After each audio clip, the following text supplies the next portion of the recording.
นข้าวนำกันนี่แกงจืดแล้วก็ต้มมาม่าบ่มีผักอันนี้นำของมักค่อยละนี่ผักสงอก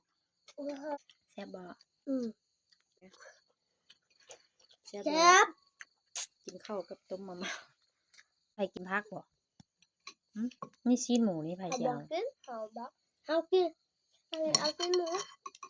แหวไม่เกินกินเลยพากันกินอ้าวอันนี้ผักกินกับนี้ กินเลยจ้ากินกับนี้เด้อโอเคชีวิตมันก็มีสำนี้แหละพี่น้องกินตามมีตามเกิดนี่แหละ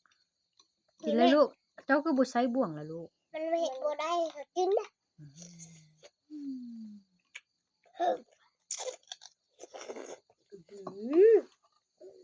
แต่แบบเจ็บตายแต่ว่าบ่วงบ่มี